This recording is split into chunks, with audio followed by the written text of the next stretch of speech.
네, 안녕하세요. 여러분들과 함께 한국사 능력 검정 시험 고급 과정을 함께 할 허민수입니다. 자, 오늘 보실 내용은 근세의 정치에 대해서 살펴보도록 하겠습니다. 자, 그러니까 이 근세, 조선시대를 일컬어서 우리나라에서는 근세라고 이야기를 합니다. 그래서 원래 서양 역사에서는 고대, 중세, 근대라고 하는 이 삼분법적 그 개념이 있는데, 그 삼분법적 개념을 우리 동양 사회에 적용시키기에는 좀 무리가 있다. 그 조선이라든지 또는 그 동양의 역사를 보게 되면 왕조 중심으로 이제 국가가 변천되는, 시대가 변하는 이런 모습을 볼 수 있기 때문에 그래서 근대와 좀 가깝다라는 의미의 근세라는 이 표현을 사용하게 되는 거예요. 그래서 이제 이 근세라는 표현이 이제 그 근대가 이제 시작되는 시점이 이제 1876년 강화도 조약이 있지 않습니까? 그때 이후에 이제 그 조선에서 문호를 개방하지 않습니까? 그 이후의 시기를 보통 일반적으로 이제 근대라고 얘기하는데, 근대와 좀 가까운 시기다. 그래서 이제 근세라는 이 표현을 사용하게 되는 거예요. 자, 그래서 어쨌든 조선시대는 근세다라는 거 여러분들이 이해하시면 되겠고, 자, 우리 교시에 보시게 되면 근세사회가 성립되면서, 위화도 회군과 조선이 이제 건국이 되는 이런 모습을 볼 수 있는데, 자, 조선이 건국되기 이전에 그 배경에 대해서 좀 간단하게 또 보도록 하겠습니다. 그래서 이제 공민왕이, 일단 공민왕이, 앞 시간에 공민왕에 대해서 좀 배웠었죠. 공민왕이 이제 1351년에 왕에 오르게 되면서 이제 반원자주 개혁 정책을 추진을 하게 되잖아요. 그 과정에서 이제 신돈을 등용해서 전민 변정 도감을 또 설치를 하고, 불법으로 차지하고 쓰던 토지라든지 노비를 다시 이제 복구시키는 이런 작업도 하고, 또 쌍성총관부도 탄원하는 등 굉장히 어떤 자주적인 그런 면모를 보이게 되었었잖아요. 근데 이 공민왕이 원래 원래 부인이 있었죠? 이 공민왕이 이제 부인이 있었는데, 노국대장 공주예요. 원나라 이 공주 출신인데, 노국대장 공주라고 얘기하는데, 이 노국대장 공주와 공민왕과의 사이가 금실이 엄청 좋았어요. 이 사이가 너무너무 좋아가지고, 이 둘 사이에서 이제 이제 자식이 나오려고 했었는데, 노국대장 공주가 그만 이제 아이를 낳다가, 안타깝게도 이제 사망하게 되는, 죽는, 아이와 함께 같이 죽는, 이런 상황이 발생했었어요. 그래서 공민왕이 이제 너무너무 좋아했었던 이 노국대장 공주가 죽게 되니까, 이제 굉장히 우울하고, 좀 이 삶에 어떤 의욕이 없는, 굉장히 좀 쓸쓸하게 보냈었던 그런 왕이 되겠는데, 그 이후에 노국대장 공주가 죽고 나서 이제 다른 여자들을 이제 보지 않는, 그렇게 되다 보니까 이제 다른 쪽으로 이제 좀 남자를 좀 더 좋아하게 되는 이런 방향으로 흘러가게 되는 거예요. 그래서 이 공민왕이 궁중에다가 자제위라는 기구를 설치를 했었어요. 자제위라는 기구를 설치를 해서 꽃미남들 있지 않습니까? 좀 16세 정도 가량 되는 미소년들을 이 자제위에 배치를 시켜 놓았었어요. 그래서 이제 자제위의 미소년들과 이 공민왕과 어떤 애정 행위를 하고 이런 모습들도 이제 나타나게 되는데, 그래서 이제 원래 공민왕이 또 이 노국대장 공주 말고 이제 황식상 부인이죠. 황식상 부인, 별로 애정은 없지만, 이삐라는 부인이 있었어요. 공민왕의 부인이죠. 근데 공민왕은 이제 여자를 좋아하지 않기 때문에 이삐와 사이에서 아이가 없었잖아요. 아이가 없었는데, 이 이삐와 이 자제위의 꽃미남 중에서 누가 있었냐면, 홍륜이라는 사람이 있어요. 이 홍륜이라는 사람과 이삐를 서로 잠자리를 갖게 해서 이제 이 둘 사이에서 이제 아이가 나오지 않습니까? 그 아이가 이렇게 나오게 되는데, 이 아이를 공민왕의 자식으로 위장을 하려고 했었나 봐요. 그래서 이제 이 홍련과 이삐를 서로 이제 잠자리를 갖게 하면서 이제 아이가 나오면 하려고 하고, 그리고 나서 이제 이 홍련을 제거를 할 그런 음모를 공민왕이 이제 꾸미고 있었는데, 그 사실을 미리 이제 홍련이 눈치를 채고 이제 공민왕을 시해를 해버려야 되는 겁니다. 홍련과 이제 최만생이라는 환관이 있었어요. 이 홍련과 최만생이 이 공민왕을 시해를 하게 되고, 이 사건을 수사해야 되지 않습니까? 이 사건을 수사하게 되는 과정 속에서 누가 이제 전면에 등장하게 되냐면, 이이님이 이들을 이제 범인으로 지목하고, 이제 다 이제 일망타진하고, 이이님이라는 이 고문세족 출신의 권세가요. 이이님이 이제 권력을 장악을 하게 되는 이런 모습을 볼 수가 있습니다. 그래서 어쨌든 공민왕이 자 1351년부터 1374년까지 자 왕에 올랐는데 1374년에 이제 시해되면서 쓸쓸하게 죽었다라는 걸 이해하시면 되겠습니다. 그래서 공민왕 때까지는 어떻습니까? 이때까지는 반원 자주 개혁 정책을 추진했었잖아요. 반원이었었잖아요. 어떻게 보면 약간의 그 친명적 성향도 이제 갖다라고 보시면 되겠는데, 신진사대부들도 이제 등용을 했었고, 근데 이런 반원 자주 정책이 자 이제 끝나게 되고 무산이 되고, 자 어떻게 되냐면 다시 친원 정책이 자 추진되게 되는 거예요. 이 이인임 자체가 이제 고문 세족이지 않습니까? 친원 정책이 추진이 되었다는 걸 이해하시면 되겠습니다. 자, 그래서 우리 교재에 보시게 되면, 자, 공민왕 사후 친원파, 고문세족과, 그 다음에 친명파, 신진사대부 간의 대립이 발생할 수밖에 없겠죠. 이때 이제 신진사대부들이 등장하지 않습니까? 대거. 자, 그래서 이인임의 추대로, 자, 공민왕의 뒤를 이어서 이제 누가 왕이 오르게 되냐면, 자, 우왕이 왕이 돼요. 우왕. 자, 이 우왕도 이제 추시성분이 좀 불분명한 사람인데, 이 공민왕이 그 신돈을 등용하지 않았습니까? 이 승려였었던 신돈을 등용하게 되면서 신돈과 좀 가까이 하고 있었어요. 그래서 신돈의 그 거처에도 이제 머무르게 되는데, 그 신돈의 거처에 머무르게 되면서 이 반야라는 이 신돈의 그 여종이에요. 시종이라고 얘기하는데, 이 신돈의 시종이었었던 이 반야를 좀 가까이 했었나봐요, 공민왕이. 그래서 이 공민왕과 이 반야 사이에 나온 자식이 이제 우왕이 되겠는데요. 모니노라고 얘기합니다. 모니노. 이 우왕이 되는데, 그래서 공민왕이 이 우왕이 나이가 어렸을 때 이제 궁중으로 데리고 와서 자기 아들이라고 선포를 했었죠. 그렇게 되다 보니까 공민왕이 죽고 나서 이제 그 이인임의 추대를 받아서 이제 우왕이 이제 왕이 오르게 되는데, 어쨌든 나중에는 이 태조 이성계 있지 않습니까? 이성계가 이제 왕이 오르고 나서 왕이 오르는 어떤 그 명분으로, 그리고 또 이제 이 우왕이 나중에 폐위되거든요. 우왕의 아들도 이제 폐위되는데, 우왕과 그 우왕의 아들이었었던 이 창왕은 공민왕의 아들이 아니라 신돈의 아들이라고 이제 그 주장을 하게 되면서 우왕이 나중에 폐위가 되는데, 어쨌든 이 우왕이 왕에 오르게 됩니다. 우왕이 왕에 오르게 되고, 신진사대부들과 이제 권문세족 간에 이 대립과 갈등이 이제 발생하게 되는 거예요. 대립과 갈등이 발생하게 되는데, 보통 이 신진사대부들은 이제 그 중소지주지 않습니까?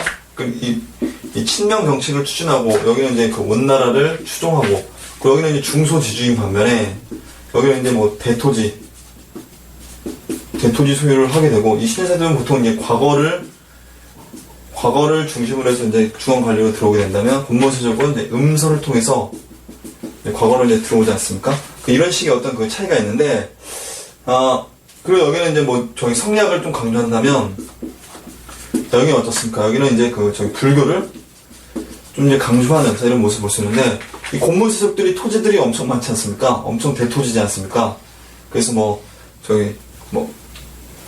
여기 수조권을 행사하는 그 과정에 있어서도 이 권문세족들이 수조권 행사자들이 6, 7명씩, 많게는 8, 9명씩까지. 그래서 이제 엄청 토지를 많이 소유하고, 그리고 이제 그 양인들의 토지도 막 뺏어오지 않습니까? 그래서 입추의 여지가 없다, 이런 표현 쓰잖아요. 송곳 하나 꽂을 땅이 없다. 일반 양민들이. 그래서 여기에 대해서 이제 그 신진사대부들이 이 권문세족을 나중에 이제 공격을 하게 되는 이런 모습도 볼 수가 있습니다. 자, 어쨌든 이인임 일파를 이 신진사대부들이 몰아내요. 그래서 누가 몰아내냐면, 이성계라든지 이 최영이 있지 않습니까? 이 최영 자체도 원래 약간 좀 권문세족적인 그 성향을 가지고 있는데, 이 최영은 다른 권문세족들과는 좀 다르게 좀 청렴했었어요. 그래서 이제 그 황금 보기를 돌같이 하라, 재산도 그렇게 많지 않았었다고 그러고, 그리고 굉장히 어쨌든 이 청렴했었던 그 뚝심이 있는 그런 이 장군이었다라고 얘기해요. 어쨌든 이성계와 이 최영의 탄핵을 받아서 이인임 일파가 제거가 되고, 자, 그 과정에서 이제 어떤 정책이 이제 추진되냐면,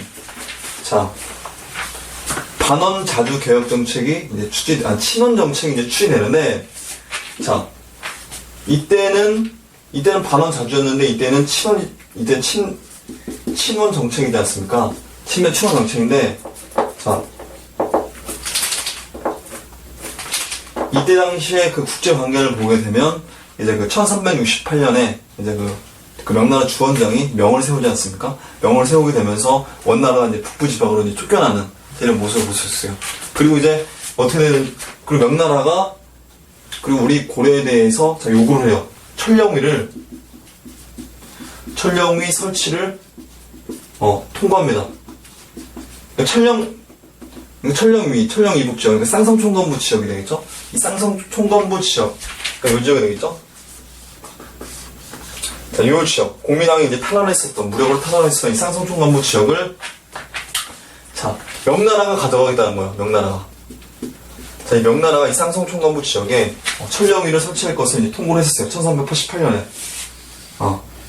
그래서 여기에 격분한 이 최영이라든지 우왕 있지 않습니까? 이 우왕이 합심을 해서 요동정벌을 계획을 하게 되는 거예요.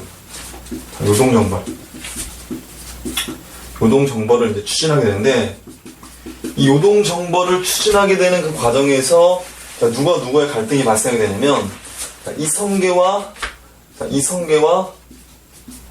최영 간에 갈등이 발생하게 돼요. 이성계는 요동정벌에 반대를 하고, 최영은 요동정벌을 추진하는 입장이잖아요.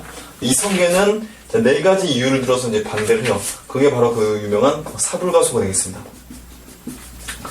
사불가소. 4가지 이유를 들어서 반대를 하게 되는데, 자, 우선 그 작은 나라가 큰 나라를 칠 수 없다. 뭐 이소역대라고 얘기하는데, 자, 작은 나라가 큰 나라를 칠 수 없다. 작은 나라, 큰 나라, 못 친다. 뭐 이런 내용이 되겠고. 그리고 또 이제, 자, 여름철이지 않습니까? 농번기지 않습니까? 자, 농번기이기 때문에, 자, 농사에 지장이 있다. 자, 이런 이유를 들어서 이제 반대를 하게 되고요. 그리고 이제 세 번째는 뭐냐면, 자, 우리가 이제 그 요동정벌을 하게 되는 과정 속에서 왜구들 있지 않습니까? 왜구들이 쳐들어올 것이다. 자, 왜구들이 쳐들어올 것이다. 그런 게 있고. 네 번째는 뭐냐면, 자, 장마철이에요. 여름철이기 때문에. 그래서 이제, 활에 발라져 있는 이 악교라는 게 있어요. 악교. 활에 악교가 녹아서, 이제 그, 활이 풀려서 이제 제대로, 활이 이제 쓸 수가 없다. 그럼 이제, 장마철이기 때문에 전염병이 돈다. 자, 이러한 4가지 이유를 들어서, 자, 이 사불가소를 들어서도 이제 반대를 하게 되는데, 어쨌든 이게 묵살이 돼요. 묵살이 되고, 어쨌든, 자, 출동을 했었어요. 자, 위화도로 출동을 했었습니다. 그러니까 요동 지역으로 가기 전에, 요동 지역 전에 압록강 하류 일대 위화도라는 조그만 섬이 있는데, 이 섬에서 이제 그 5만 병력이 주둔하고 있었거든요. 그래서 이제 최영은 이제 팔도 도통사로 임명이 되었었고, 최영은 출동하지 않았었어요. 최영은 출동하지 않았었고, 이성계를 자, 묵은 도통사로, 작은 도통사로 이제 조민수를 임명을 해서, 자, 이 지역으로 5만 병력 개경을 통해서 출발해서 여기서 주둔하고 있었는데, 어쨌든, 자, 이성계의 이 사불가소가 먹혀지지 않자, 5만 병력을 이끌고 갔었던, 자, 이성계와 조민수가 이제 서로, 합심을 해서, 자, 말머리를 돌려서 개경으로, 자, 쳐들어오게 되는 거예요. 자, 그게 바로 그 유명한, 자, 위화도 회군이 되겠습니다. 자, 위화도에서 회군을 해요. 여기 이 위화도 회군을 통해서 이 역사적인 사건들이 이제 발생하게 되는 거죠. 그래서 이제 위화도 회군을 통해서 이제 개경을 이제 접수를 해요. 접수를 하고, 당시 그 집권자라기보다도 그 식권자였었던 이 최영을 유배를 보내요. 유배를 보내고 여기저기 유배를 보내다가 나중에는 이제 최영도 이제 체험하고, 자, 이제 우왕도 이제 그 폐위를 시키고, 우왕도 이제 유배를 보내고, 우왕의 아들이었었던 이 창왕을, 그 우왕의 뒤를 이어서 이제 창왕이 왕위에 오르게 됩니다. 이성계 일파들은 원래 창왕이 아니라 다른 그 왕씨 쪽을 이제 왕위 올려 세우려고 했었는데, 이 조민수가 이 창왕을 강력하게 이제 추천했었어요. 어쨌든 이 창왕이 자, 왕위에 올랐었다라는 게 전체적인 조선왕조 개창되기 이전에 간단한 그 흐름이다라고 여러분들이 이해하시면 되겠습니다. 위화도 회군 통해서 이제 어쨌든 이 정권을 완전히 장악하게 된다라는 걸 이해하시면 되겠습니다.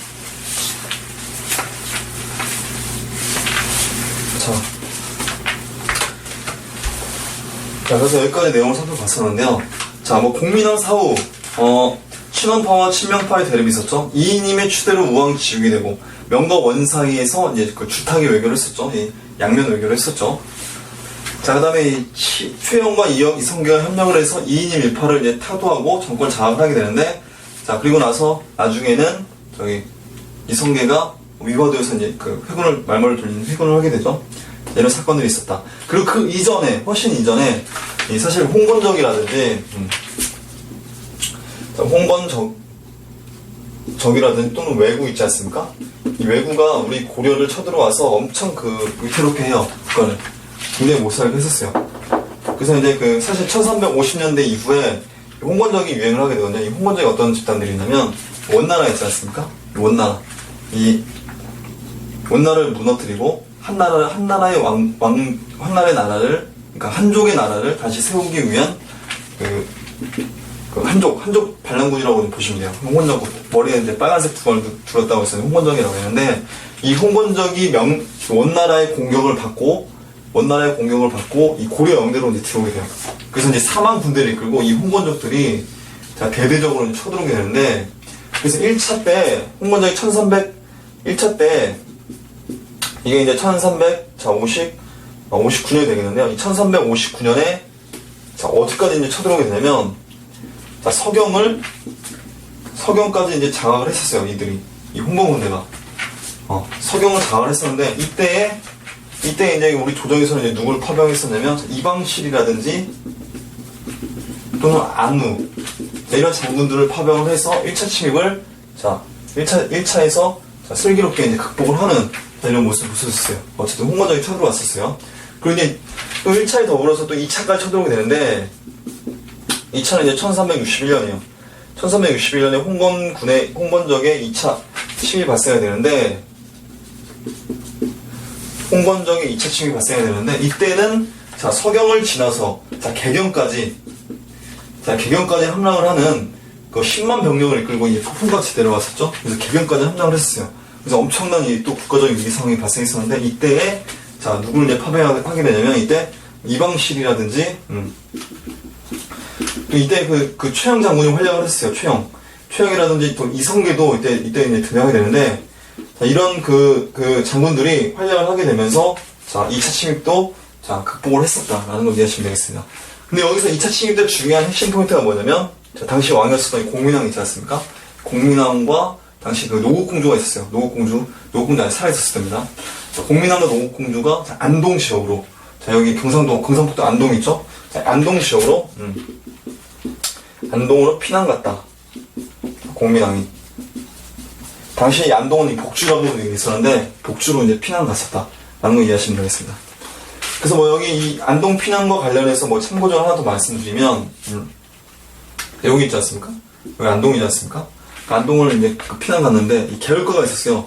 개울가. 근데 공민왕이 피난 가는데 개울가를 건너가야 되지 않습니까? 그래서 개울가를 건너가기 전에 좀 하고 있었던 그런 상황이 있었어요. 근데 이때 이 안동 지역에 있었던 이 소녀들, 여인들이, 자, 이 공민왕과 그 공주였었던 노국대장공주가 쉽게 건너갈 수 있게, 자, 허리를 굽혀서 다리를 만들어줬다고 얘기합니다. 다리. 그 다리를 뭐라고 하냐면 노다리. 자, 노다리라고요. 노다리 밟기. 노다리를 놓아서 그 다리를 밟고, 자, 건너갔다. 편안하게 건너갔다. 그 안동 지역의 저희 무형문화재 유산으로 이제 지정되어 있는 이 노다리 밟기가 있었다는 것도 참고적으로 이해하시면 되겠습니다. 자, 이런 뭐 풍속이 있었다는 거. 자, 그래서 이제 최영이 아니라, 자, 이런 식으로 해서 최영과 이성계, 자, 이런 사람들이, 자, 이 홍건적의 침입을, 자, 슬기롭게 극복을 했었다라는 거 이해하시면 되겠습니다.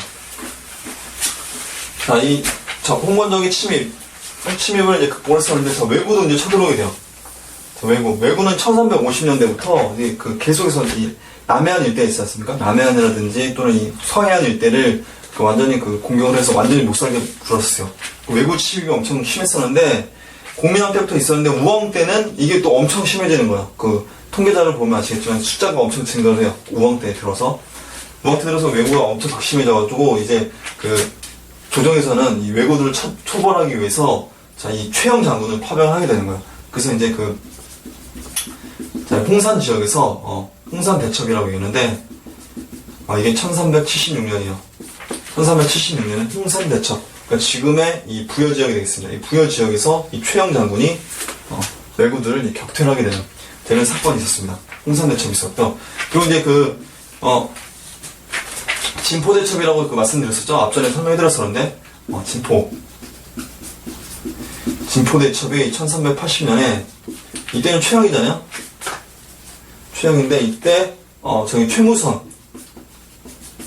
최무선이 중국의 원나라에서 그 화약 제조법을 이제 배우지 않습니까? 이원이라는 사람에게서 화약 제조법을 배워서 이제 그 화통도감, 우왕의 권위에서 화통도감 설치하고, 화통도감을 이용해서 배 있지 않습니까? 배에다가 이제 화포를 장착하게 되는 거예요. 세계 최초로 화포를 장착해서 당시에 이 진포, 그러니까 지금의 금강 하구 지역이 되는데 이 진포로 쳐들어온 이 외국 500여 척의 배를 섬멸하게 되는, 자, 이런 정권을 올리게 돼요. 최무선 나세, 이런 사람들이 중심이 되어서 이 진포대첩이 크게 이겼었다라는 걸 이해하시면 되겠습니다. 이 진포대첩에서 이겼는데 이 왜구들의 그 병력들이 이 패잔병들이 도주를 했었어요.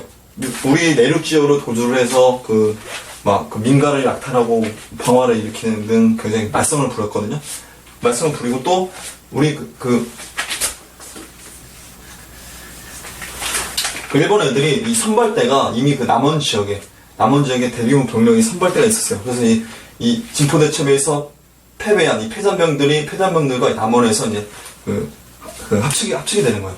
합치게 되면서 여기서 이제 또 말썽을 부리는데 조정에서 이제 누굴 내려 보냈냐면 이성계를 비롯한 이 무장 세력들이 여기서 이제 활약을 하게 돼요. 그게 뭐냐면 그 유명한 황산 대첩이 되겠습니다. 남원 지역의 그 황산 지역에서 1380년에 이성계가 활약을 했었다. 왜구를 토벌했었다. 라는 걸 이해하시면 되겠습니다. 당시 그 왜구를 이끌고 있었던 이 소년 장군이 있었어요. 소년 장군. 나이가 굉장히 어린 소년 장군이었는데, 이 아지발도라는 이 소년 장군이 있었어요. 이 아지발도라는 이 소년 장군이 굉장히 그 용맹하고, 용감무쌍하게, 어리니까 사실 좀 겁이 없잖아요. 용감무쌍하게 이 약탈을 하고, 고려군을 못 살게 풀었었나봐요. 그래서 이성계가 이제 활을 쏴서, 그 아지발도의 그 왜군을, 활을 쏴서 이제 명중을 시켜서 전사시켰다라는 하는 그 어떤 그 전설이 있습니다. 어쨌든 이런 내용이 있다. 라는 걸 이해하시면 되겠습니다. 자, 그리고 이제 우리 교재에 보시게 되면 1389년에 박위. 저기 대마도 정벌. 자, 1389년에 박위에 의해서 대마도가 정벌되었었다는 것도 이해해 주시면 되겠습니다. 이 왜구들의 근거지가 이 대마도가 되겠죠? 대마도.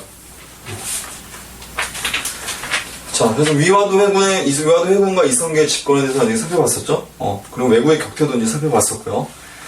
자, 그래서 위화도 회군의 배경을 보시게 되면 명예 무리한 그 공물 요구, 원이 아니라 명이죠? 명예 무리한 공물 요구가 있었고요. 그리고 이제 고려 사신을 그 명에서 이제 억류를 하는 요배를 보내고 이런 모습도 있었어요.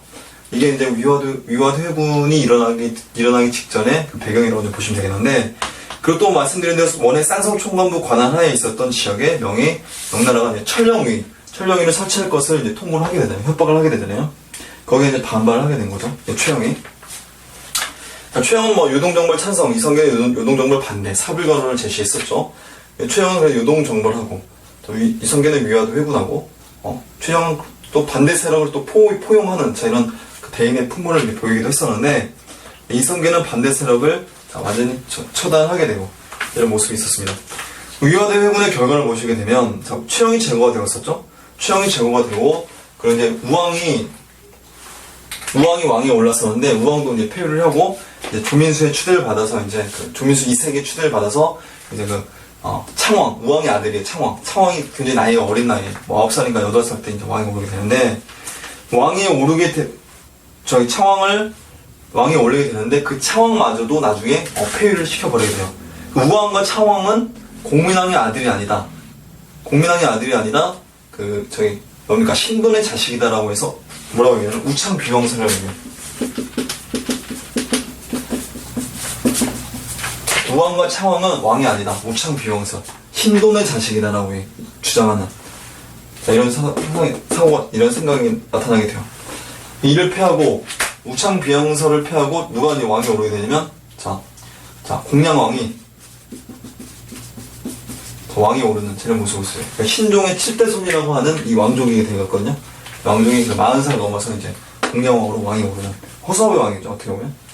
자, 우왕창왕을 폐하고 공양왕을 올렸다. 폐가 입진 문제. 폐가 입진. 그러니까 가짜를 폐하고 우창비왕선. 네, 왕이 아니라는 얘기야. 가짜를 폐하고 진짜를 왕위로 올려세운다. 라고 하는 위화대왕의 결과가 되겠습니다. 그 다음에 급전도감을 설치를 해요. 그래서 급전도감, 토지를 분배하기 위한 업무를 담당하는 부서가 급전도감이 되겠는데, 그래서 이제 그 공사전적, 그러니까 공사전이죠? 공전사전이죠? 공전사전들을 다 몰수를 해서 이제 국가 소유로 이제 만들게 되고, 국가의 어떤 그 수도권적 토지를 다 몰수를 하게 되면서, 이제 그 과전법을 시행하는 이런 모습을 볼 수 있어요. 과전법. 1391년에, 조선 건국 1년 전에 과전법이 이제 시행이 되거든요. 1391년도에 이제 그 과전법이 시행이 되면서 경기 지역에 한해서 이제 토지를 분급해주는 관리들에게 등급에 맞게 이런 모습을 볼 수 있어요. 나중에 또 이거는 경제사 시간에 또 설명해드리도록 하겠습니다. 자, 조준 정도전의 상소가 계기가 되어서 과전법이 반포가 되었었다. 그 과정에서 이제 그 사전 개선론이 있었고 사전 개혁론이 있었다라고 제가 설명해드렸었죠. 자, 사대부 세력이 분열됩니다. 자, 위화도 회군은 한때 협력했으나, 그죠? 위화도 회군은 한때, 사대부 세력이 협력을 했었었는데, 사대부 내부에서도, 신진사대부 내부에서도 분화가 일어나게 돼요. 신진사대부 내부에서도, 뭐가 일어난다고요? 자, 분화가 일어난다. 신진사대부 내부에서 분화가 일어나게 되면서, 자, 온건사대부. 자, 일단 김저의 옥이라는 게 있어요. 자, 최영의 조카가 되겠는데요. 최영이 이제 제거가 되지 않았습니까? 최영이 제거가 되고 나서 이 김저가 좀 이성계에 대한 어떤 불만을 품고 있었나 봐요. 그래서 이 김저가 당시 류배에 가 있었던 이 우왕 있지 않습니까? 우왕을 찾아가서 이성계를 제거할 것을 이제 모의를 했었어요. 근데 이게 당시 곽충보라는 사람이 있었는데, 이 김저가 이 곽충보한테 가갖고 거사를 제안했었는데, 이 곽충보는 이제 이성계에게 그 사실을 이제 밀고를 하게 되는 겁니다. 그래서 이게 사전에 발각이 되어서 김저의 옥이 실패로 돌아가게 되었다. 일망타진되었다. 처형되었다. 라는 걸 이해하시면 되겠습니다.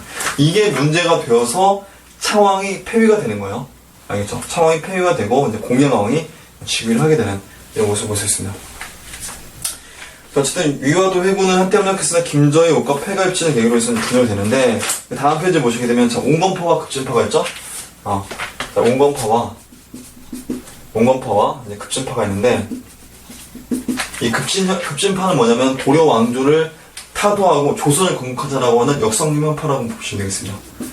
역성혁명. 그러니까 성을 바꾼다는 얘기죠. 성을 바꾸고 왕시에서 이시로 혁명을 하자는 얘기예요. 급진혁명파가 되었고, 이 온건혁명파는 뭐냐면, 자, 기존의 고문세족들이 누리고 있었던 이 어떤 부정과 어떤 부패 이런 걸 이제 타도하고, 고려 왕조는 그대로 유지시키자라고 하는 이색이라든지 또는 정몽주, 이채연, 자, 이런 사람들이 보통 봉건개혁파라고 보시면 되겠고, 자, 급진개혁파는 다 아시는 조준이라든지, 정도전, 남은, 이런 사람도 있어요. 여기까지도 더해서 곤근 이런 사람도 들어간다고 볼 수 있는데, 어쨌든 온건개혁파와 급진개혁파가 이제 나누게 되는 거예요. 이게 신진사대부에서 나누게 되는데, 신진사대부에서 나눠지게 되는데,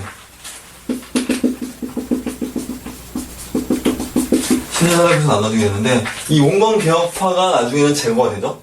정몽주가 어떻게 됩니까? 자, 이성계의 다섯째 아들 이방원에 의해서 이제 성주께에서 피살되죠? 피살되면서 이 온건개혁파는 지방에 응거를 해요. 지방에 응거해서 이제 중소지주가 되는 겁니다. 중소지주가 되고, 이 급진개혁파들은 이제 정권을 잡죠.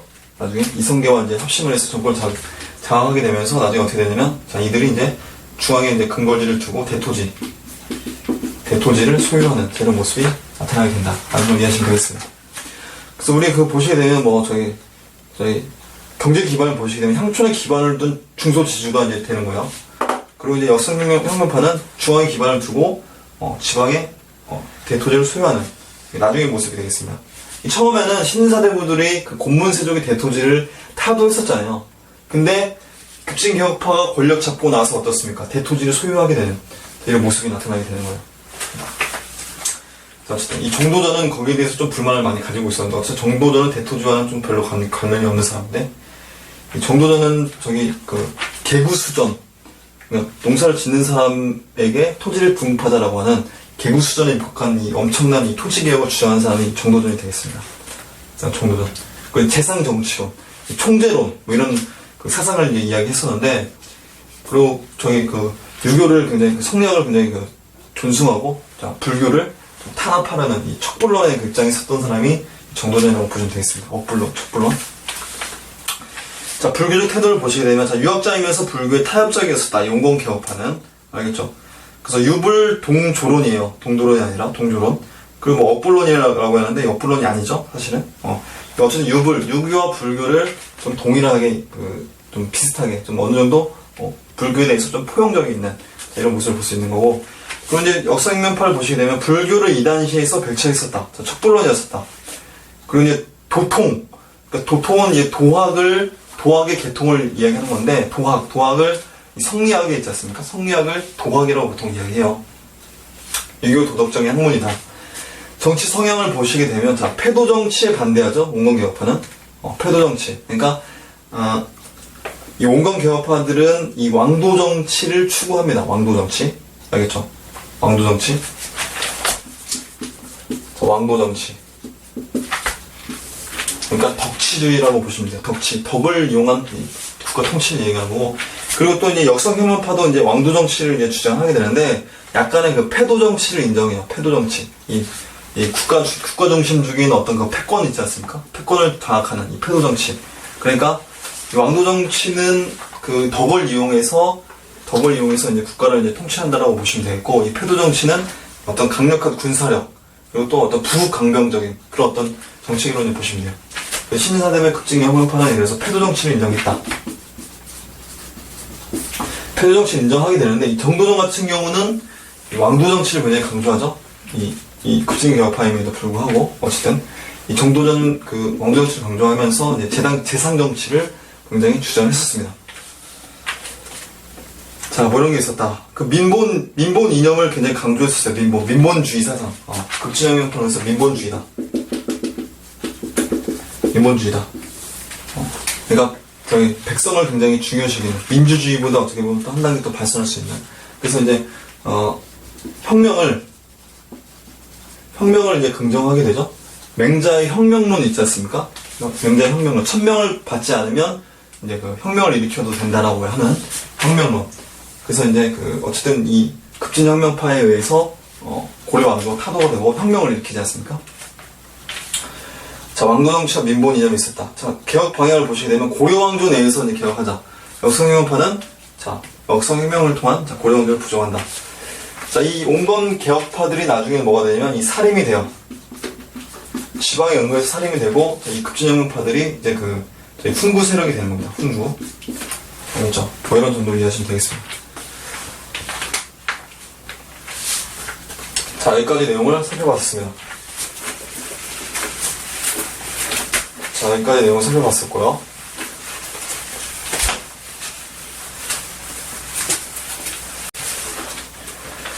자, 이제 보실 내용은 조선왕조의 초기 정치에 대해서 보도록 하겠습니다.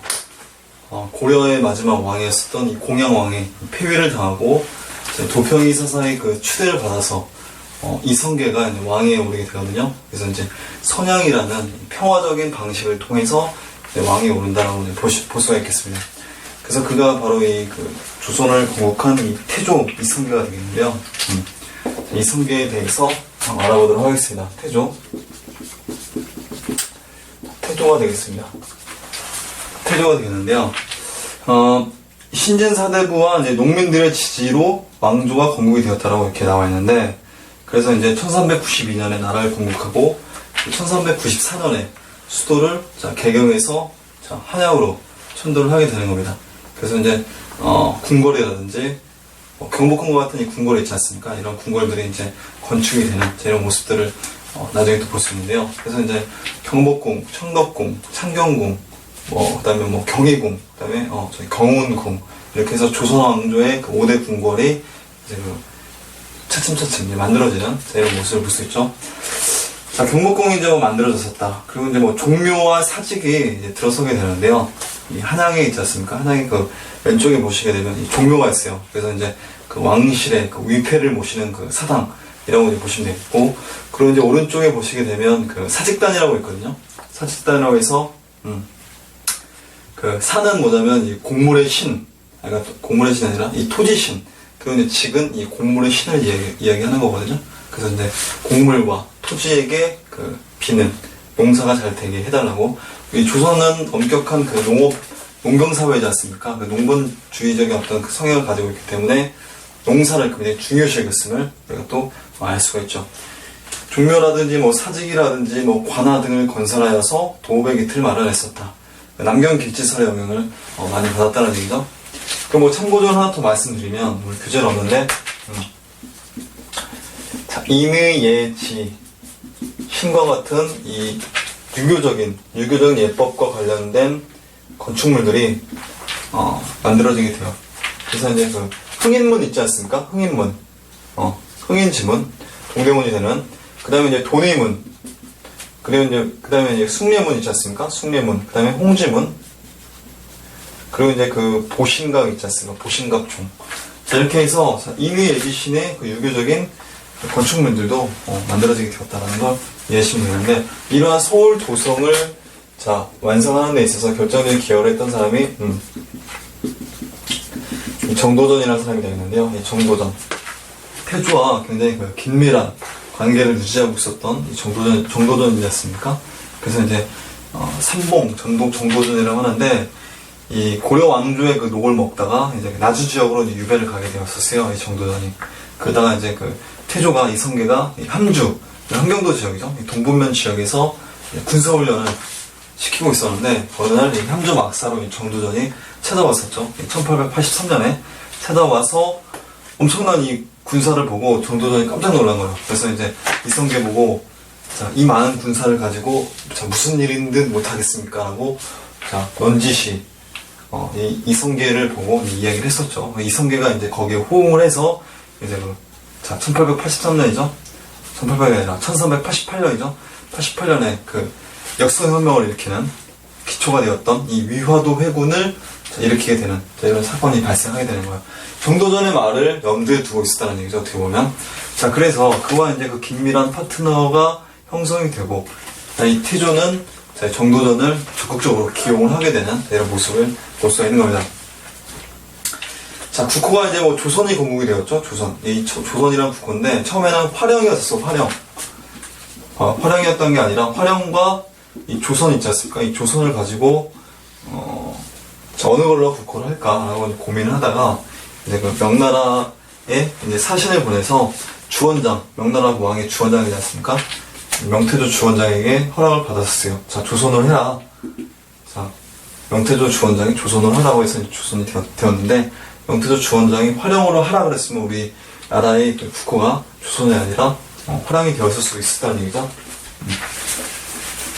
조선으로 국호를 정했다는 얘기는 이 단군 조선을 계승하고자 하려는 그런 의식이 있었다는 것도 여러분들이 이해하시면 되겠고, 이 고려 같은 경우는 이 고구려의 성격이 좀 강하지 않습니까? 고구려를 계승해서 어떻게 보면 그 신라라든지 또는 백제를 좀 도외시하는 그런 또 측면이라고 또 볼 수가 있는데요.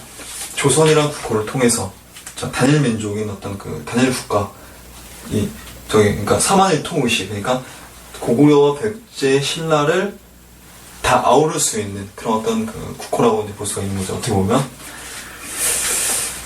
그리고 이제 정도전이 활약을 해서 주례적인 질서를 이렇게 추구를 한다, 이렇게 나와 있는데, 그러니까 전통 유학을 주례죠, 전통 유학이. 그러니까, 이 급진개혁파가 있고, 급진개혁파가 있고, 그 다음에 온건개혁파가 있지 않습니까? 온건개혁파는 주례보다는 이 주자가래 있지 않습니까?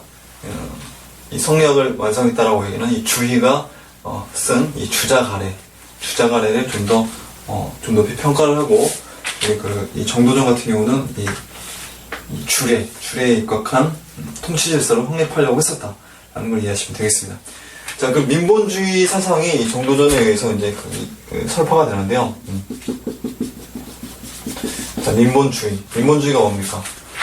국가를 통치하는 데 있어서 백성이 가장 근본이 된다는 얘기죠. 백성이 가장 귀하고 사직은 그 다음이며 그 다음에 군주는 가장 가볍다라고 하는 이 맹자의 그 민본주의 사상. 이 민본주의 사상. 그러니까 그러니까 맹자는 혁명론을 이야기했었죠. 혁명론.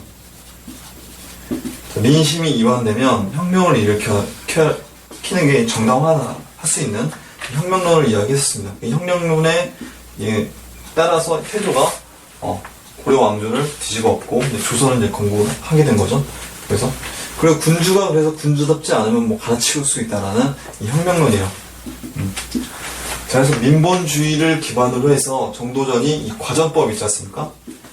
과전법도 추진을 하게 되죠. 강력하게 1391년에서 과전법이 완성이 되는데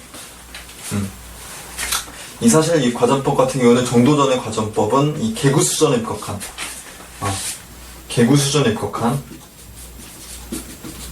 자, 개구수전이 뭡니까? 그러니까 입을 세는 거, 입을 계산해서 토지를 나눠준다. 개구수전이에요. 그러니까 농사를 지을 수 있는 이 농민들 있지 않습니까? 농민들의 숫자를 세서 농민들에게 직접 토지를 쥐어줘요. 경자유전의 원칙에 의해서.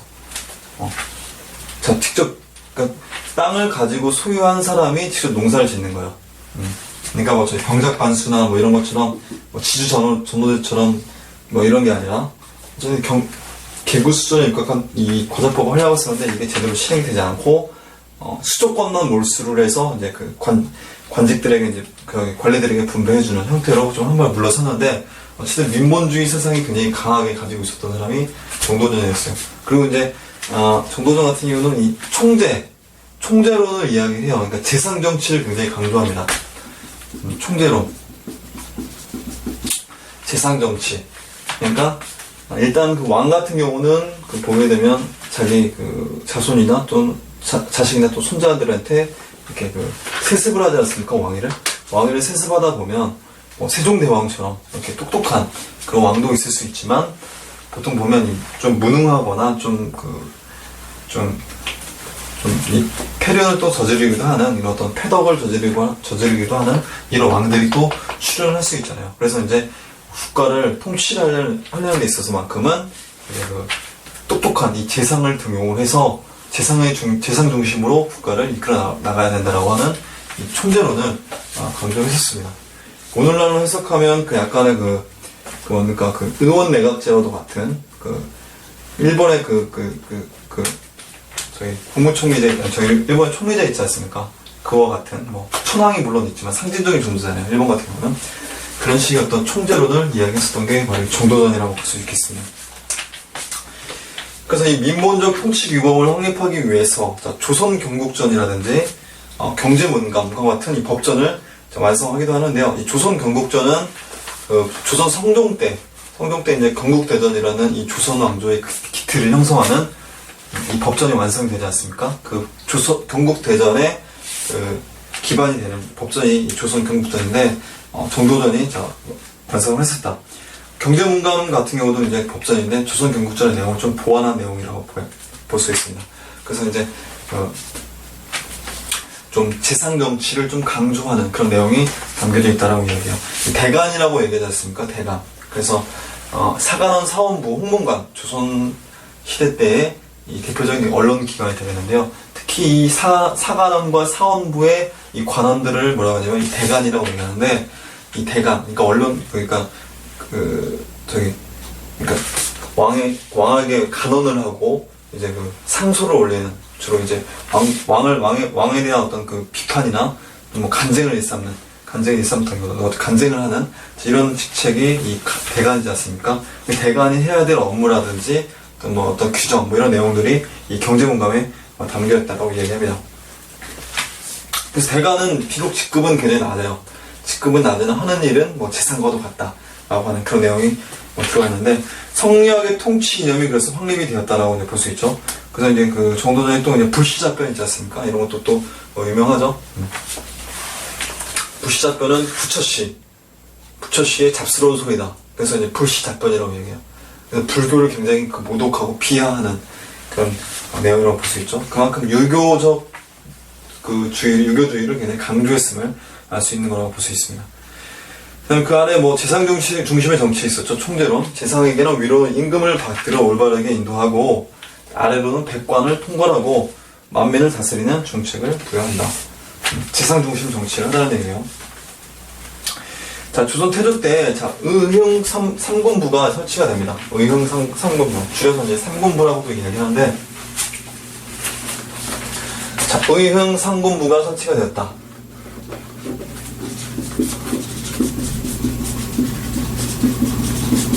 자, 의흥 삼군부. 이 의흥 삼군부는, 자, 의흥 친군위라는 의흥 친군이라는 이 태조 이성계의 사병 부대가 있었어요.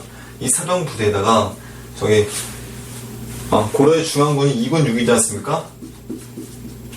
2군 6위를 더해서 이 의흥 3군부를 만들었다 라고 이해하시면 되겠습니다. 이 의흥 3군부가 나중에는 그 승축으로 개편이 되는데 어쨌든 의흥 3군부가 있었다라는 거.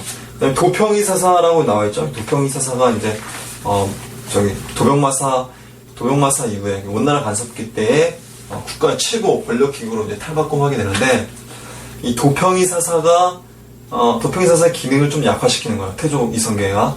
그래서 이제 정무를 주로 담당하게 하는 이런 역할로 격화시키게 되는데 나중에 이제 1400년에 태종 이방원이 왕에 오르게 되면서 도평이사사를 혁파를 하고 의정부로 통합되는 이런 모습을 또 볼 수 있습니다.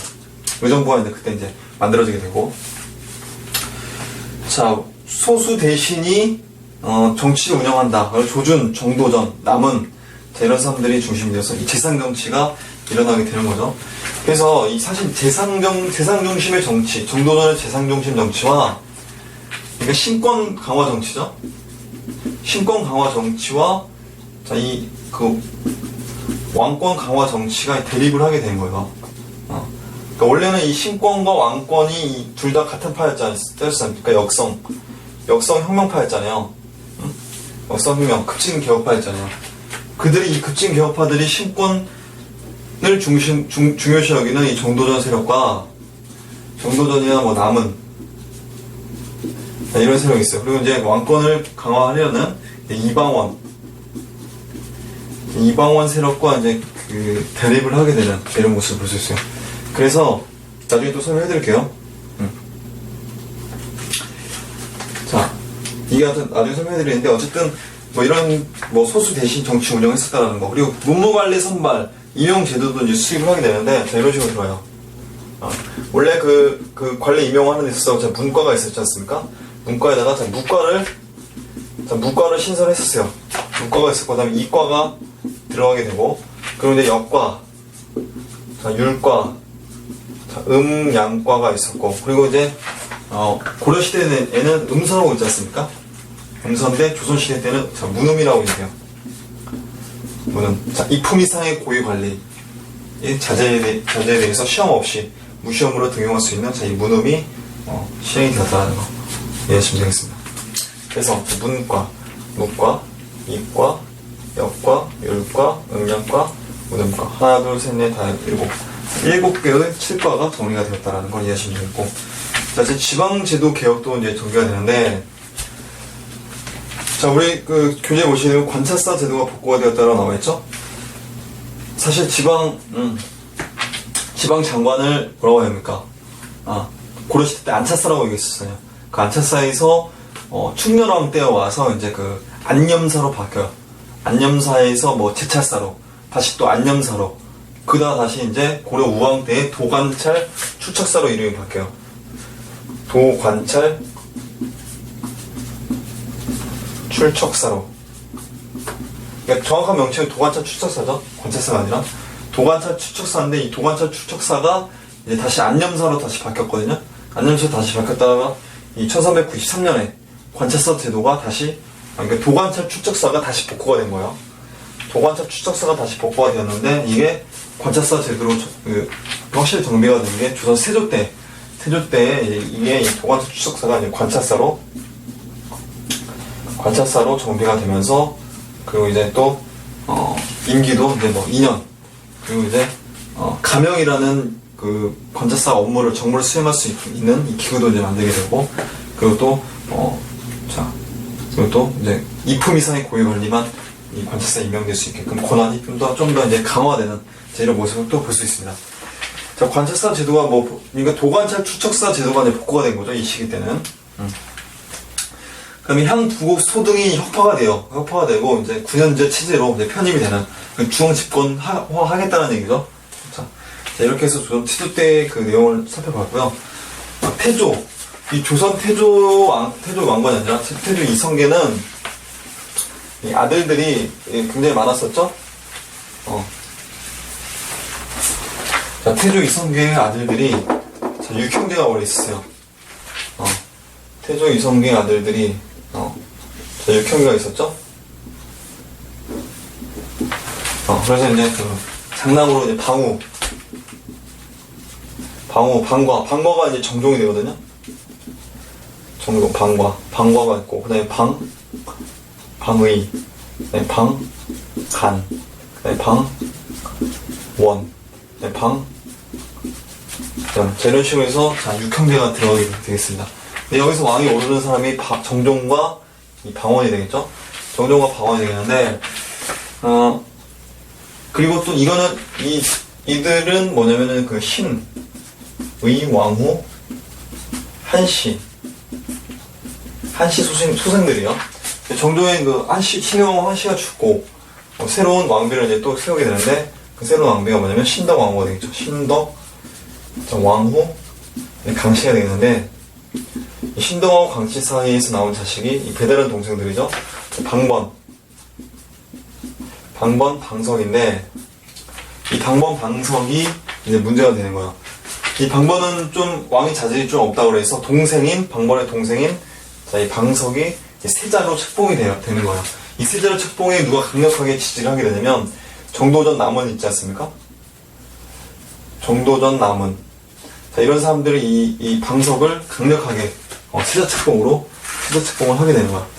자, 그래서 이제 방석이 이 조선을 건국하는데 결정적 기여를 했었던 태조의 아들들을 제치고 방석이 왕이 오르게 되는 겁니다. 그래서 이제 방원이 왕자의 난을 일으키게 되는 거예요. 1398년에 무인 정사가 일어나게 되는 겁니다. 그래서 이제 그 정도전 잡아서 죽이고요. 그리고 이제 저기 방석 다 잡아서 이제 죽이게 되는 사건이 벌어지게 돼요. 그래서 이제 태조 이성계가 이제 거기에 대해서 이제 상심한 나머지 이제 정종에게 왕위를 물려주고 함흥 지역으로 돌아가게 되는 이런 모습을 볼 수 있는데, 어쨌든 이 1차 왕자의 난이 성공을 했었어요. 성공을 하고 이제 재상 중심 정치를 하려고 했었던 이 정도전을 제거를 하게 되는 이런 모습을 볼 수가 있었죠. 자, 이게 1차 왕자의 난이었어. 2차 왕자의 난이 1400년에 일어나게 돼요. 1400년에 2차 왕자의 난이 일어나게 되는데, 이때 누가 있었냐면 박포라는 사람이 있어요. 이 박포라는 사람이 방원의 형이죠. 방원의 형 방간한테 가서 방원이 방간을 죽일 것이다 라고 이야기를 했었어요. 그렇게 되다 보니까 방간이 흥분을 할 수밖에 없겠죠. 자기 동생이 자기 죽인다고 그러는데, 그래서 군사를 이제 일으켜가지고 이제 방원 부대와 개경에서 일대 격전을 벌이게 되는데, 그 과정에서 방원 군사에게 방간 군사가 패하게 되고, 박포는 이제 죽임을 당하게 되고, 방간은 유배를 가게 되는 이런 모습을 볼 수 있었어요. 그래서 1400년에 있었던 왕자의 난도 방원이 승리를 하게 되면서 모든 이 권력이 이제 방원으로 이제 집중이 되는 이런 모습을 볼 수가 있는 겁니다. 자, 그렇지만 어쨌든 이 정종이 지금은 왕이잖아요. 근데 정종은 비교적 이 방원에 비해서, 동생 방원에 비해서 힘이 별로 없었어요. 그래서 정종이 왕좀 하다가 방원에게 이제 왕위를 이제 물려주게 되는 거죠. 방원에게 이제 왕위를 물려주게 되고, 이 방원이 그래서 왕위를 물려받아서 3대 임금 태종으로 이제 즉위를 하게 되는 거예요. 태종을 즉위를 하게 되는데, 이 방원도 사실 아들들이 많지 않습니까? 그래서 이제 양녕대원 있었죠? 양녕. 여러분들 잘 알고 계신 양녕. 효령.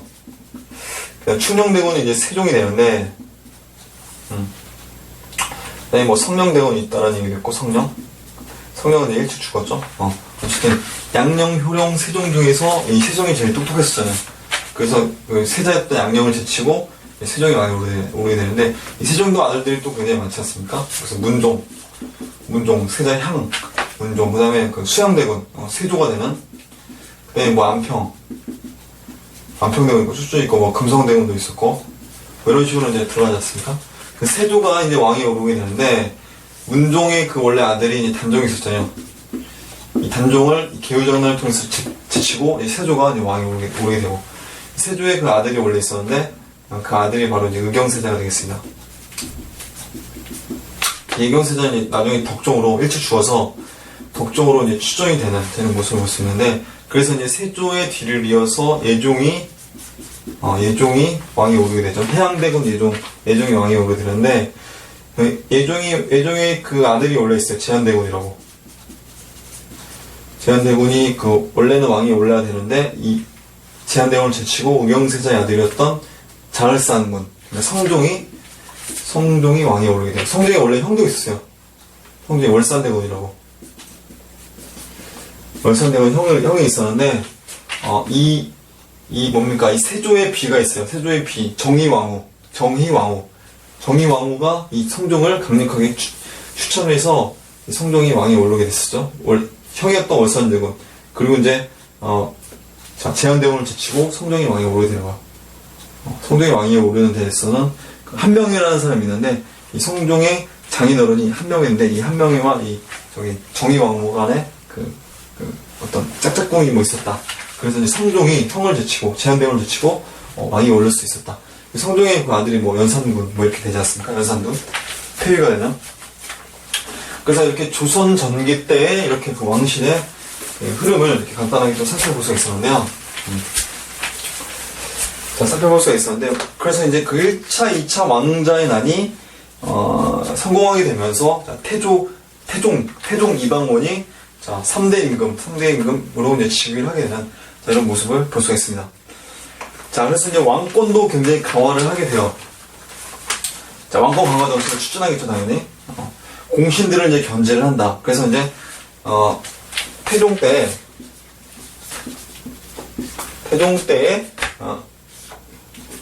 그래서 이제 사관원을 우리 교재에는 사관원 독립이라고 되어 있잖아요. 사관원. 원래 그 문화부라는 기구였어요. 문화부. 중서문화성이 나중에 고려시대 때 이제 문화부로 이제 개칭되어서 그 관제가 그대로 유지되었었는데, 이 문화부가 이제 개평이 돼요. 그래서 이제 문화부가 개평이 되는 그 과정에서 이제 그 사관원과 의정부, 이 제신들이, 이품 이상의 제신들이 의정부로 가게 되고, 그 다음에 그 선품의 낭사들 있지 않습니까? 이 낭사들이 이 사관원으로 들어가게 되는 거야. 그래서 이제 그 문화부에 있는 이 사관원, 이 간쟁을 하는 이 사관원, 이 간원 있지 않습니까? 이 대관들. 그 낭사들이 이 사관원으로 들어가게 되면서, 중앙 관제를 좀 약화시키는, 그래서 왕권 강화에 어떻게 보면 기여하는 이런 모습을 볼 수 있는 거예요. 사관원, 대관들이, 왕권을 견제하는, 그래서 이제 이 대관들이 신하들을 이제 탄핵을 하게 되면서 어느 정도 왕권 강화에 기여하는 저런 모습을 볼 수 있었죠. 그 다음에 중요한 게 뭐냐면 또 사병을 폐지합니다. 사병. 그러니까, 태종 이방원이 사실 본인이 직접 사병을 일으켜서 정권을 장악한 거잖아요. 그래서 누구보다 사병의 위험성에 대해서 잘 알고 있었다는 거야.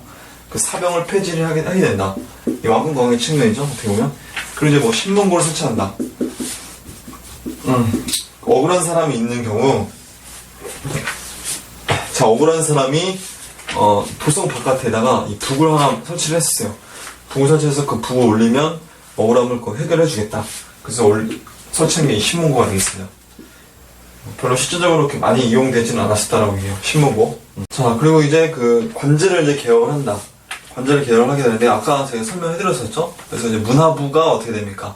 문화부가 이제 의정부로 들어가게 되고, 그리고 이제 저희 양사가 이제 그 사관원으로 들어가게 되면서 이런 식의 어떤 관제가 개편이 되고, 그리고 의흥 3군부도 이제 뭐 승추부로 개편이 되는 여러 가지 이제 개편 정책들이 이 조선 태종 때 이루어지는 모습을 볼 수 있습니다.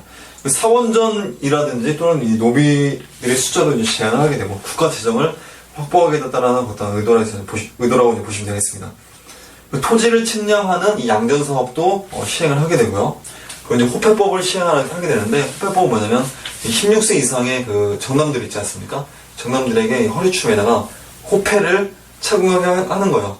호패. 그래서 이제 이름이라든지 뭐 이런 거를 달고 하게 되면, 그래서 이제 국가의 통치 그 영역으로 이제 편입을 시키겠다는 얘기죠. 호패법이 시행되었다. 그 다음에 중요한 포인트가 뭐냐면 6조 직계제가 시행이 되는 거. 이거 왕권 강화거든요. 6조 직계제. 무슨 얘기냐면, 의정부가 있지 않습니까? 의정부가 있잖아요. 의정부가 있으면, 의정부 밑에 뭐가 있냐면, 이, 호, 예, 병, 형, 공이 있으면. 저기 고려시대 때는 이병호 형예공이잖아요. 근데 조선시대 때는 이호의 병영공이라고 이해하시면 되겠습니다. 되겠는데, 어쨌든 이 2호의 병영공, 태종 때까지는 아직까지는 이병호였는데 어쨌든 2호의 병영공으로 이해하시면 되겠습니다. 이 의정부에 있는 이 밑에 있는 6조들 있지 않습니까? 2조. 이 2조, 호조, 2조, 병조, 형조, 공조의 이 관원들이 의정부의 그 정승들을 뛰어넘어서 왕에게 직접 이 서무 결재권을 받는, 이런 게 바로 6조 직계제라고 보시면 되겠습니다. 그러니까 재상을 무시를 한다는 얘기죠. 이 재상을 무시를 하고 직접 결재를 받겠다는 거야. 근데 나중에 조선 세종 임금 때 이 의정부 이게 나중에 의정부 서사제로 개편되거든요. 의정부 서사제. 세종 때요. 그러니까 왕에게 직접 가는 게 아니라 의정부로 갔다가 의정부에서 이제 그 왕에게 보고를 하게 되는, 이런 식의 어떤 연결고리로 나타나게 되는 게, 그래서 왕권과 신권의 조화를 추구하는 의정부 서사제가 조선 세종 때 나타났다가 이게 다시 세조 때 와서 다시 6조 직계제로 전환되는 이런 모습을 볼 수가 있습니다.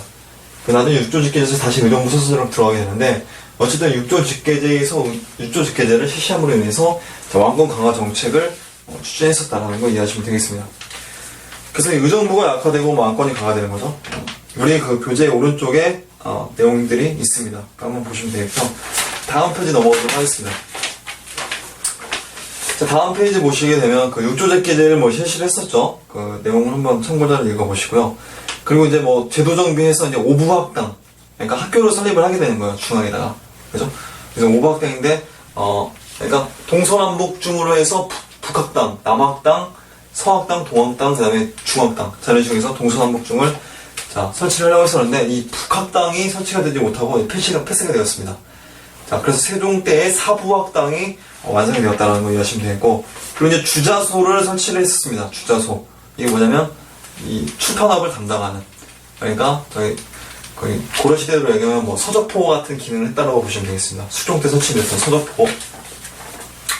그래서 개미자가 제조되는데, 이 구리로 만든 이 활자라고 보시면 돼요. 한 10만 자 정도의 활자가 이 개미자를 통해서 개미년에 만들어진 글자라고 해서 개미자라고 얘기해요. 개미자가 제조가 되었다. 주자소에서. 자, 그럼 사섬서를 통해서 이 저화, 그러니까 발행되었었던 화폐가 아니라 지폐가 되겠거든요. 그래서 이 사섬서를 통해서 지폐, 저화라는 이 지폐를 발행을 했었다. 별로 많이 쓰이지 못하고 이 지폐도 금방 흐지부지 되는 이런 모습을 볼 수 있는데, 그 다음에 기타로 보시게 되면 도첩제를 강화를 한다. 도첩제가 뭐냐면 이 고려 말기 때부터 이 도첩제가 있었는데, 승려가 되기 위해서는 이제 승무원증을 발급을 받아야 돼요. 허가증을 받아야지 승려가 될 수 있어요. 그 승려를 되기 위해서는 국가에다가 곡식을 곡식이라든지 또는 곡식이 아니라 뭡니까? 포 있지 않습니까? 포를 납부를 해야만이 이렇게 승려가 될 수 있는, 그래서 이제 도첩제가 발행이 되는 이런 모습을 볼 수 있죠. 그 다음에 서울차별법이 실시가 됩니다. 1부 1첩, 1첩이에요. 1부 1첩, 1첩. 무슨 얘기냐면, 서울들은 이제 차별하는 거예요. 그러니까 서얼이지 않습니까? 서자가 있고 얼자가 있잖아요. 서자는 뭐냐면, 자, 두 번째, 그러니까 부인. 두 번째 부인 자식에게서 나온 그 사람을 이제 서자라고 얘기하죠. 서자인데, 그리고 또 이제 얼자는 뭐냐면, 이것도 뭐 두 번째 이상의 그 부인에게서 나온 자식이 얼자라고 얘기하는데, 서자는 이제 양인. 엄마가 양인이요. 얼자는 엄마가 천민이요. 요천입니다. 아시겠죠?